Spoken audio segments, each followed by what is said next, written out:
Ang pelikulang ito ay pinamagatang The Old Guard. Shoutout po muna kay Brian Gan, Roderick Dagani, Frances Gonzalez at sa lahat ng viewers, maraming salamat po. Si Andy ay leader ng isang mercenary group. Kinatagpo niya si Booker, isa sa 4 na miyembro ng grupo. May bago kasi silang misyon galing kay James Copley na dati na nilang kliyente. Tutol siya na tanggapin ang trabaho dahil may patakarang sinusunod ang kanilang grupo. Bawal silang tumanggap uli ng misyon mula sa dati na nilang kliyente. Ito ay para maiwasan na makilala sila ng kahit na sino at mapanatili ang kaligtasan ng grupo. Pinuntahan nila sa hotel ang dalawa pa nilang kasamahan na si Joe at Nikki. Pamilya kung ituring nila ang isa't isa. Ang layunin ng kanilang grupo ay mapanatili ang kapayapaan sa mundo. Pinag-usapan nila ang tungkol sa bagong misyon. Sa huli ay nakumbinsi ng tatlo si Andy na tanggapin ang trabaho. Sa unang pagkakataon ay nakipagkita sila ng personal kay James Copley, dating CIA operative. Ang misyon nila ngayon ay sagipin ang 17 estudyante na dinukot sa bansang Sudan. Sa di kalayuan ay nakamasid si Nikki sa kanila gamit ang rifle, habang si Joe ay nakikinig sa kanilang usapan. Sa pagtatapos ay nagkasundo ang dalawang panig. Sakay ng helicopter ay lumipad sila papuntang Sudan. Bumaba sa gitna ng malawak na lupain. At naglakad papunta sa kuta ng kalaban. Hinintay nilang dumilim bago sumalakay. At isa-isang pinatay ang mga nakapaligid na bantay. Tagumpay silang nakapasok sa loob. Inubos ang lahat ng makitang kalaban. Sa lapag ay may tumpok ng sapatos ng mga bata. Pinasabog nila ang isang pinto at pinasok ang silid. Walang kahit isang tao sa loob. Maya-maya ay bumukas ang ilaw. Isa itong patibong. Naglabasan ang mga kalaban at tinadtad sila ng bala. Sa dami ng tinamong tama ay humandusay sila sa lapag. Kampante ang mga ito na patay na silang 4. Maya-maya ay isa-isa silang gumalaw. Naglabasan sa katawan ang mga bala. At naghilom ang mga sugat. Sabay-sabay silang bumangon, at sinugod ang mga kalaban. Wala silang itinira kahit na isa.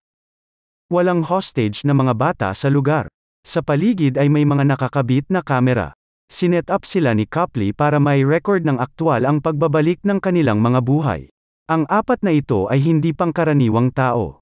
Ilang libong taon na silang nabubuhay sa mundo. Pinipilit nilang itago sa lahat ang totoo nilang pagkakilanlan. Sinisigurado na wala silang maiiwang bakas sa bawat trabaho. Pero dahil sa nangyari ngayon ay malalantad na sila sa tao. Ang grupo naman ng US Marine na kinabibilangan ni Niall Freeman ay nasa bansang Afghanistan. May hinahanap silang isang terorista. Palihim na itinuro ng isang babae ang kinaroroonan ng hinahanap nila. Nagpaputok ang sospek bago pa sila makapasok sa loob. Nabaril ito ni Niall sa dibdib.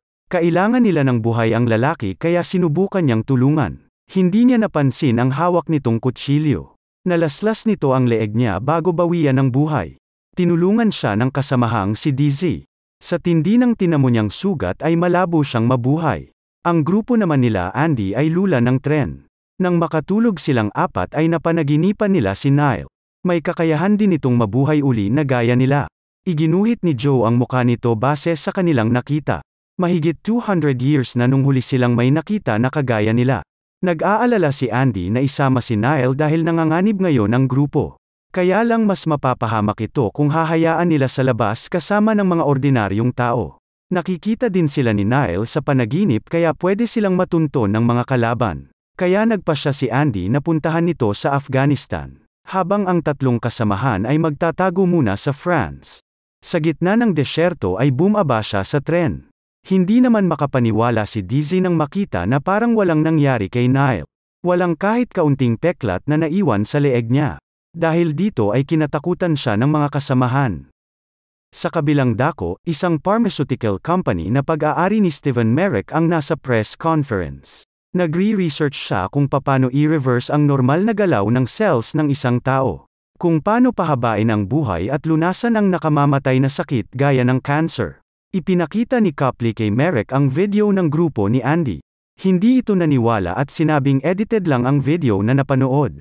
Iniutos nito na dalhin sa kanya ang grupo ni Andy para siya mismo ang makasaksi sa kakayahan ng mga ito. Si Niall naman ay hindi komportable sa nangyayari sa kanya. Kinausap siya ng superior at sinabihan na maghanda. Ipapadala siya sa Germany para sa ilan pang pagsusuri. Pagpasok niya sa tent ay nakaimpake na ang gamit niya. Nag-iba na ang pakikisama ng mga kaibigan niya sa kanya. Minabuti niya na lang na lumayo sa mga ito. Nagtambay sa labas na mag-isa. Dumating si Andy sa lugar at pinatulog siya. Isinama siya nito pabalik, inilagay sa compartment. Nagising siya at nagawang mabuksan ang likod ng sasakyan. Nagpatihulog at gumulong sa lupa. Tinangka niyang tumakas pero binaril siya ni Andy sa ulo. Ilang sandali ay naghilom ang sugat niya at muli siyang nabuhay. Sinaksak niya ng kutsilyo sa dibdib si Andy at nakita niya na magkapareho sila ng kakayahan. Dahil sa maraming katanungan sa nangyayari ay sumama siya dito. Isang grupo ng drug dealer ang kinatagpo nila sa gitna ng desyerto. Wala silang ibang pagpipilian kundi ang makisakay sa eroplanong dala ng mga ito. Habang nasa biyahe ay maraming tanong si Nile. Hindi ito sinagot ni Andy, sa halip ay natulog siya. Nang magising ay nakatali ang kanyang mga kamay. Tinutukan ni Nile ng baril ang piloto at inutusan na ilapag ang eroplano. Kinausap naman ni Andy ang piloto sa salitang Russian, sabay baril sa ulo nito. Takot na takot si Nile nang makitang patay na ito at pabulusok na rin ang eroplano. Sinabi niya na kaya niya itong paliparin kaya kinalagan siya. Ang ibig sabihin ng Russian na sinabi niya sa piloto ay magkunwaring patay. Hindi totoong baril ang ginamit niya dito. Naglaban sila sa loob ng eroplano. Natutuwa si Andy dahil sa kabila ng mura nitong edad ay magaling na itong makipaglaban. Nagawa siyang patamaan ng ilang beses. Pagkatapos ng ilang minutong laban ay umayaw na siya. Kaya lang hindi tumigil si Nile at sinugod uli siya. Pinilipit niya ang kamay nito kaya lumabas ang buto. Nabali din ang isa nitong binti. Ilang sandali lang ay nasaksihan ni Nile na bumalik sa dating posisyon ang mga buto niya at naghilom ang sugat. Nalungkot siya sa nangyayari sa sarili. Naisip niya ang naghihintay niyang pamilya.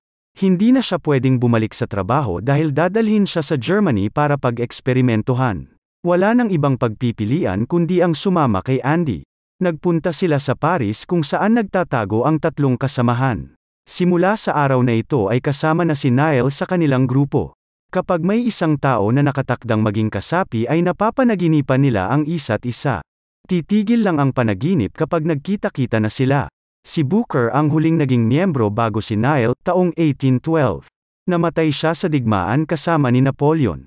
Si Nicky at Joe ay mas matanda naman kay Booker. Magkalaban sila sa digmaan at ilang beses na nagpatayan, panahon ng Crusades, taong 1099. At ang pinakamatanda sa lahat ay si Andy. Sa tagal niyang nabubuhay ay hindi niya na maalala kung ilang taon na siya sa mundo. Pero may hangganan din ang buhay nila. Sa katunayan may isa silang kasama noon na hindi na naghilom ang sugat at tuluyang namatay. Hindi nga lang nila alam kung kailan ang takdang oras nila. Nang gabing iyon ay nagising si Nile sa masamang panaginip.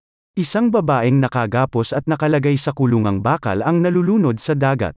Ang babaeng iyon ay si Queen, ang kauna-unahang nakasama ni Andy. Silang dalawa pa lang noon at masayang magkasama. Magkatulong na lumaban sa libo-libong digmaan. Ngunit dahil sa kakayahan nila ay inakusahan sila ng mga tao na mangkukulam. Maraming beses silang binitay pero hindi sila namamatay. Habang nasa kulungan ay nangako sila na walang iwanan hanggang sa huli. Nakaisip ng ibang paraan ang mga tao kung paano sila mapapatay. Si Queen ang unang kinuha ng mga ito. Ipinasok sa kulungang bakal habang nakakadena. Isinakay sa barko at ihinulog sa gitna ng dagat. Si Andy naman ay nakatakas. Ginugol niya ang maraming dekada sa paghahanap kay Queen. Hanggang ngayon ay patuloy niyang sinisisi ang sarili sa sinapit ng kaibigan. Lumabas ng bahay si Nile para mag-isip. Sinundan siya ni Andy. Sa mga oras na iyon ay may grupo ng kalalakihan ang nakapalibot sa bahay. Maya-maya ay may narinig silang mga putok ng baril. Pagbalik nila sa loob ay si Booker lang ang nadatnan nila. Warak ang tiyan nito dahil sa sumabog na granada. Sa tindi ng pinsala ay matagal bago ito nagkamalay. Iniwan ni Andy ang dalawa habang hindi pa naghihilom ang sugat ni Booker. Hinabol niya ang mga kalaban. Naabutan niya sila sa loob ng lumang simbahan. Isa-isa niya itong pinatay. Sa gitna ng laban ay nasaksak siya ng kutsilyo sa likod. Ilang sandali lang ay napatay niya ang lahat ng kalaban. Si Copley ang nasa likod ng pagsalakay. Nakita nila ang pagkaubos ng mga tauhan kaya dali-dali silang umalis sa lugar. Nang bumalik na sa normal si Booker ay naghanda sila para umalis. Nadaanan nila ang napakaraming bangkay. Namangha si Niall na mag-isang napatay ni Andy ang lahat ng yon. Umalis sila doon at pumunta sa isang liblib na lugar. Pumasok sa tagong yungib. Ito ang hideout ni Andy mula pa nung mag-umpisa ang digmaan sa mga bansa. Si Joe at Nikki naman ay tinangay ng mga kalaban. Dinala sila ni Copley kay Merrick, para mapatunayan na totoo ang nasa video ay pinagsasaksak nito si Joe. Nasaksihan nilang lahat kung paano naghilom ang mga sugat niya. Tinurukan sila pareho ng gamot at nakatakdang pag-eksperimentuhan. Ipinaalala ni Copley kay Merrick na pumayag siyang makipagtulungan para makatulong sa tao, at hindi para sa pansariling interes nito. Nakapa ni Andy ang sugat niya sa likod na hindi naghilom. Wala nang kakayahan ang katawan niya na gumaling. Nagpaalam siya sa dalawa na lalabas. Nagkaroon ng pagkakataon si Booker na kausapin si Niall. Si Booker ay may 3 anak. Ang isa ay namatay sa cancer. Ipinaintindi niya kay Niall ang kalagayan nila, na mas makabubuti na lumayo sa mga mahal sa buhay. Masasaksihan niya lang ang paghihirap ng mga ito. Sa huli ay galit ang makikita niya, iisipin ng mga ito na makasarili siya. Dahil hindi nila kayang ibahagi ang dami ng buhay na meron sila. Si Andy naman ay nagpunta sa tindahan para bumili ng panlunas sa sugat. Napansin ng sales lady na kailangan niya ng tulong. Nagmagandang loob ito at ginamot ang sugat niya. Pagkatapos ay nagtambay siya sa nakatigil na kotse. Naalala niya si Lincoln, ang kasamahan nilang namatay. Alam niyang nalalapit na rin ang katapusan niya. Sa laboratory ay patuloy na pinahihirapan si Joe at Nikki. Kinuhanan sila ng dugo at tissue. Gusto ni Merrick na makopya sa ibang tao ang kakayahan nila. Nalaman ni Copley na kahit matapos na ang eksperimento ay balak nito na ikulong si Joe at Nikki habang buhay. Para hindi sila makuha ng mga kalaban na kumpanya. Sa kabilang dako, nanaginip na naman ang masama si Niall. Pinuntahan niya sa labas si Andy. Napag-usapan nila ang tungkol sa pamilya. Ang ama ni Niall ay isa ring army na namatay sa laban. Si Andy naman ay hindi na maalala ang itsura ng mga magulang at kapatid niya. Ang tanging pamilya na meron siya ay ang mga kagrupo niya. Nalulungkot siya dahil hindi niya natupad ang pangako na mahanap si Queen. Kaya ngayon ay handa siyang gawin ang lahat, mabawi lang si Joe at Nikki. Nakahanap naman ng lead si Booker sa kinaroroonan ni Copley. Dali-dali nila itong pinuntahan. Binigyan siya ni Booker ng baril at nauna na sa kanila. Si Niall naman ay nagbago ang isip at tumanggi na sumama. Mas gusto niya na bumalik sa pamilya. Hinayaan siya ni Andy sa desisyon. Nagpalit sila ng hawak na baril. Ipinagamit sa kanya ang sasakyan na dala nila at sumunod na kay Booker. Nakarating naman si Niall sa estasyon ng tren. Sa trunk ng kotseng dala niya ay napansin niya ang magazine na puno ng bala. Tiningnan niya ang baril na hawak dapat ni Andy. Wala itong laman na bala. Napagtanto niya na may binabalak na masama si Booker sa grupo. Napasok na ni Andy at Booker ang bahay ni Copley. Nadatnan nila ito na mag-isa. Sa dingding ay makikita ang mga litrato ng grupo nila sa mga nagdaang panahon. Mukhang matagal na silang sinusubaybayan ng lalaki. Habang kausap ni Andy si Copley ay binaril siya ni Booker sa likod. At itinali ang mga kamay. Ipinagkanulo sila ni Booker. Nang mamatay ang asawa ni Copley sa cancer ay nangako siya na tutulong sa paglikha ng lunas sa nakamamatay na sakit. Para wala ng tao pa ang dumanas ng matinding paghihirap. Nagawa naman ni Booker na ibenta ang grupo, baka sakaling sa gagawing eksperimento ay matuklasan kung paano sila mamamatay, na matagal nang ninanais ni Andy. Nataranta siya nang makitang hindi na naghilom ang sugat nito. Nang mga oras na iyon dumating ang grupo ni Merrick. Nagmakaawa si Booker na siya na lang ang kunin at pakawalan na si Andy pero hindi siya pinakinggan. Tinurukan sila ng gamot at parehong nawalan ng malay. Nag-aalala si Copley na baka hindi na kayanin ni Andy ang gagawing eksperimento kaya ipinakiusap niya na wag na itong isama. Hindi siya inintindi sa halip ay pinatulog din. Dinala ang dalawa sa silid na kinaroroonan ni Joe at Nikki. Nadismaya ang mga ito nang makitang hindi na naghilom ang sugat ni Andy. Ginamot agad siya ng doktor na nandoon. Si Niall naman ay nagpasya na balikan ang mga kasamahan. Sa harap ni Copley ay nagbaril siya sa paa para patunayan na kasama siya sa grupo. Ipinakita nito sa kanya ang lahat ng magagandang ginawa nila Andy sa nagdaang mahabang panahon. Ngayon ay naiintindihan niya na ang magandang layunin ng kanilang grupo. Nagsisisi si Copley na nakipagtulungan siya kay Merrick. Nakita niya kasi ang masamang hangarin nito. Nabanggit niya din ang hindi paggaling ng sugat ni Andy na labis na ikinabahala ni Niall. Sinamahan niya ito sa kumpanya ni Merrick. Walang bantay sa gusali pero maraming sniper sa paligid. Gusto niyang tumulong para may tama ang pagkakamali niya. Hindi siya pinayagan ni Nile dahil alam nito na mamamatay lang siya sa laban. Binigyan niya na lang ito ng card para makapasok sa loob. Mag-isa si Nile na umakyat sa gusali. Nadaanan niya ang ilang tauhan. Hinayaan niya na barilin siya ng mga ito. Bumangon siya at binaril ang 3 lalaki sa harapan niya. Kitang-kita ito ng ibang tauhan sa monitor. Marami siyang kalaban na nakaharap. Ilang beses siyang natamaan pero mabilis na nakakabawi. Galit naman si Joe at Nikki nang malaman ang ginawang pagtatraidor ni Booker sa kanila. Habang si Merrick ay paakyat sa penthouse para magtago, dinampot niya ang gamit na nabitawan ni Nile. Dahil sa card na bigay ni Copley ay nakapasok si Nile sa laboratory. Isang doktor lang ang nasa loob kaya hindi siya nahirapan. Si Andy ang una niyang kinalagan. Hinikayat na lumaban sa kabila ng kawalan ng pag-asa. Nakinig naman ito sa kanya. Sabay nilang binaril ang mga parating na kalaban. Dahil sa kasalanan na nagawa ni Booker ay gusto nito na magpaiwan na lang. Sang-ayon si Joe at Nikki. Pero hindi pumayag si Andy. Kailangan nilang magsama-sama para tapusin si Merrick. Dahil kung hindi ay patuloy silang manganganib. Binuksan ni Merrick ang gamit na nakuha niya kay Nile. Ito ang sandatang pag-aari ni Andy. Sabay-sabay naman ang 5 na sumugod. Pinatay ang lahat ng madaanan na kalaban. Nagtulungan ang bawat isa. Sinigurado na hindi matatamaan ng bala si Andy.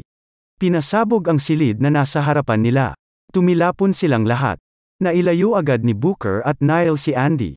Pero si Nikki at Joe ay naiwan na walang malay. Binugbog sila ng husto ni Kin, leader ng Special Force na tauhan ni Merrick. Dahil sundalo ay magaling ito sa laban. Natalo silang 2. Binaril nito sa bunganga si Nikki saka umalis na. Nasundan ng ibang kalaban ang 3. Sinasalo ni Booker ang mga bala para hindi matamaan si Andy. May nakita siyang palakol sa dingding. Kinuha niya ito at sumugod sa mga kalaban. Hindi alintana na wala na siyang natitirang buhay. Isang malaking lalaki ang matagal niyang nakalaban. Sa huli ay napabagsak niya naman ito. Naabutan siya doon ng 4 niyang kasamahan. Pinilit nila ang nasabing lalaki na magsalita sa kinaroroonan ni Merrick. Sa penthouse ay nakahanda ang lahat sa pagdating ng grupo ni Andy. Nakaabang sila sa pintuan. Hindi inaasahan ang pagsulpot ni Joe sa bintana. Nakapasok na din sa loob ang 4 pang kasama. Pinahirapan ng husto ni Joe si Kin dahil sa ginawa nitong pagbaril kay Nikki. Ibinalibag niya kaya nabali ang leeg at namatay. Nakita nila na pababa sa elevator si Merrick. Hinabol ito ng 3. Si Nile ay nagpaiwan para samahan ang nanghihinang si Andy. Napag-usapan nila ang mga plano niyang gawin sa natitira niyang buhay. Biglang sumulpot sa likuran nila si Merrick. Si Andy ang gusto nitong makuha. Gaya ng ginawa niya sa pilot ay nagkunwari siyang nagpabaril kay Nile. Dahilan para si Nile ang barilin ni Merrick. Naagaw niya ang sandatang hawak nito at natamaan ang lalaki sa leeg. Sinunggaban ito ni Nile at kasamang nahulog sa mataas na gusali. Bumagsak sila sa nakaparadang kotse. Namatay si Merrick. Bumalik naman sa normal ang mga nabali na buto ni Nile. Nakababa na rin ang iba niyang kagrupo. Ibinalik niya kay Andy ang sandata nito. Nakaalis sila sa lugar bago pa magdatingan ang mga pulis. Nagpulong sila at pinag-usapang mabuti kung anong parusa ang ipapataw sa pagtatraidor ni Booker.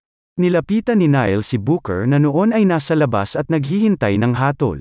Ipinaalam niya dito ang resulta ng pakikipag-usap niya kay Copley. Gagawa ng paraan ni Copley na palabasing namatay siya sa operasyon. Nang sa ganon ay hindi na maghintay pa sa kanya ang kanyang pamilya. Isa lang ang hiniling niya. Ang marinig ang boses ng kanyang ina sa huling pagkakataon. Kinausap ni Andy si Booker sa napagkasunduang parusa. 100 years siyang hindi pwedeng magpakita sa grupo. Pag natapos ang nasabing panahon ay nakatakda silang magkita-kita sa mismong lugar na kinaroroonan nila ngayon. Nakakalungkot lang baka hindi na sila magkita pang muli ni Andy. Dahil ordinaryong tao na lang ito. Masakit man sa lahat, pero kailangan nilang sundin ang naging desisyon ng grupo. Umalis sila at iniwan doon si Booker na mag-isa. Nakipagkita uli ang 4 kay Copley. Sa dingding ay makikita ang mga kabayanihang nagawa ng kanilang grupo sa loob ng mga nagdaang taon. Tutulungan sila ni Copley na ipagpatuloy ang kanilang layunin. Poprotektahan sila nito sa masasamang tao na may interes sa kanila. Si Copley din ang maglilinis sa mga bakas na may iwan para hindi sila makilala ng iba. Simula sa araw na ito, si Copley ay kasama na nila sa grupo. Makalipas ang 6 na buwan, si Booker ay mag-isang naninirahan sa Paris. Wala siyang ginawa kundi ang maglasing. Isang gabi ay nadatnan niyang bukas ang pintuan ng kanyang apartment. Naabutan niya sa loob si Queen, ang best friend ni Andy na ikinulong at inihulog sa dagat ng mahabang panahon. At dito po natatapos ang kwento. Huwag niyo po sanang kalimutan na mag-like at mag-subscribe sa aking channel para sa iba pang upload. Maraming salamat po sa panunood.